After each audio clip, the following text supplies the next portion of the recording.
से शुरू करते हैं बात। मेरा एक दोस्त है, ब्राह्मण दोस्त है, हम लोग एमए में साथ पढ़ाई करते थे, धीरज झा। तो उसके घर जब गए थे, जब हम एमए कर रहे थे, उस दौरान घटना 15-16 साल हो गया। तो उसके घर गए तो दो छोटा छोटा लड़का था, 12-13 बरस का, हम लोग से छोटा था वो। उसको बोला क्या, सुमन जी इधर सुनो। यार सुमन जी बोलिए, सुनो भी बोलिए, अब बच्चा है तुमसे बड़ा थोड़े, कह रहे हो सुमन जी इधर सुनो।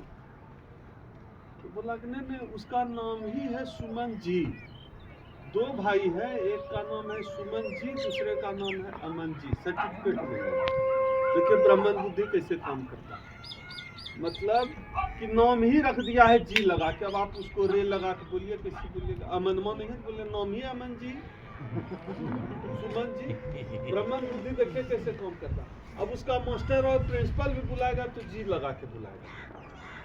सवर्ण समाज अपने लोगों का बहुत सम्मान करता है, इस कदर सम्मान करता है कि देखिएगा भूमिहार लोग जो है, परमेश्वर मुखिया जो एकदम कुत्ता टाइप का अपराधी था, कुत्ते के लेवल का अपराधी था, खूंखार अपराधी था, उसका भी सम्मान करता है सवर्ण समाज। देखिए भूमिहार लोग कितना तेज है, अपने समाज के अपराधियों का भी सम्मान करता है। हम लोग क्या करते हैं कि अपने ही समाज के लोगों को गलियाने में ज्यादा एनर्जी लगाते हैं। दिन रात लेके तराजू बैठे, मायावती ये खराब है, वमन मिश्रण वो खराब है, उदित राज ये खराब है, ओम सुधा वो खराब है। अपने ही लोगों को चालने में दिन रात लगे। हम लोगों को अपने लोगों का सम्मान करना सीखते।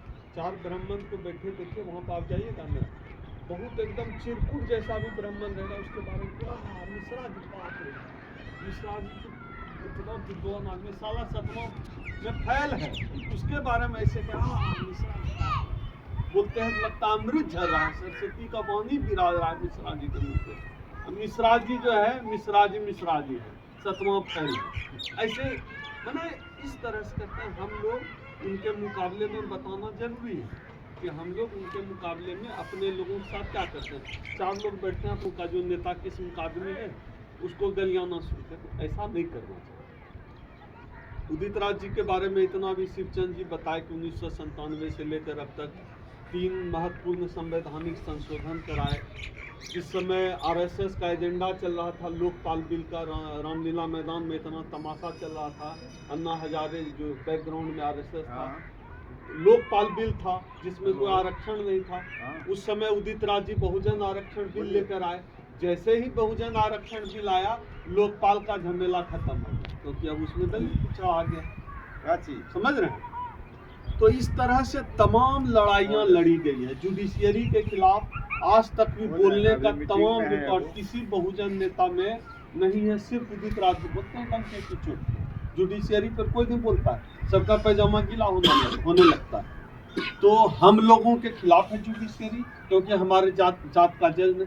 अब जाके आजादी के बाद पहली बार हुआ है कि प्रसन्ना जो है, आज वो कल शपथ लिया है उन्होंने, साउथ इंडिया के 3 दलित जज हुए सुप्रीम कोर्ट। अब जाकर ये हासिलात है हमारा, मतलब हम आबादी में 22%, अब जाकर हमको हिस्सा मिलना शुरू हो गया। हम लोग को तो इतना मिल भी रहा है क्योंकि हम लोग लड़के 2 अप्रैल 2018 जैसा आंदोलन भी कर लेते हैं। हम लोग रोहित वेमुला के सवाल पर भी लड़ लेते हैं, चंद्रशेखर के लिए भी खड़ा हो जाते हैं, उदित राज के लिए भी खड़े होते हैं, मायावती के लिए भी खड़े होते हैं। दलित समाज बहुत जागृत है।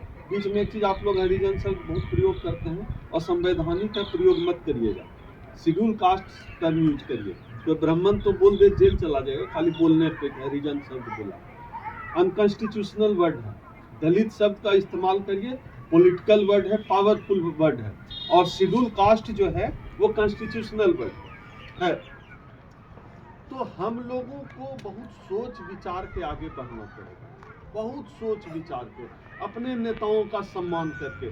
उदित राज जी की जो उपलब्धि है उसको गिनाइए, और दूसरे के सामने तो अपनी कमजोरी, कहीं हो सकता है आपके मन में छोटू राम के लिए बैर हो, लेकिन जब 4 आदमी के बीच में बैठे, खासतौर पर कोई सवर्ण है, ठोक के कहेगा अरे छोटू राम जब बोलते हैं तो लगता है कि बाबा साहब डॉक्टर अम्बेडकर बोल रहे हैं। अपने लोगों को कैसे बढ़ाइए, सब बढ़ाइए।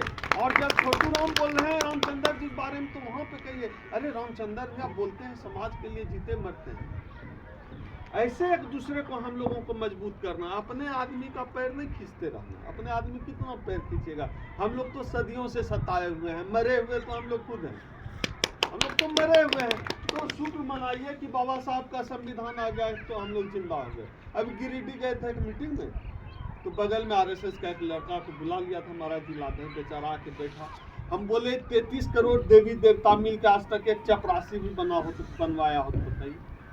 33 करोड़ देवी देवता है ना, हमारा बाप दादा परदादा सब तो पूजा किया, एक चपरासी भी बनाया हो तो बताइए।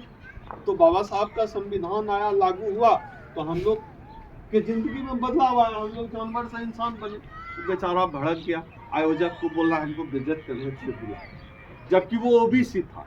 हम ये बात आपको इसलिए बता रहे हैं कि सुप्रीम कोर्ट में 3 जज दलित, एक भी ओबीसी नहीं, इसीलिए ये जो राम का झंडा देख रहे हैं ना चारों, 95% ओबीसी, 5% दलित है। इस मोहल्ले में एक घर ब्राह्मण, मेरे जानकारी में एक घर, 2 घर, दोनों घर में झंडा नहीं है, तो इसमें है तो इसमें सब ओबीसी और दलित।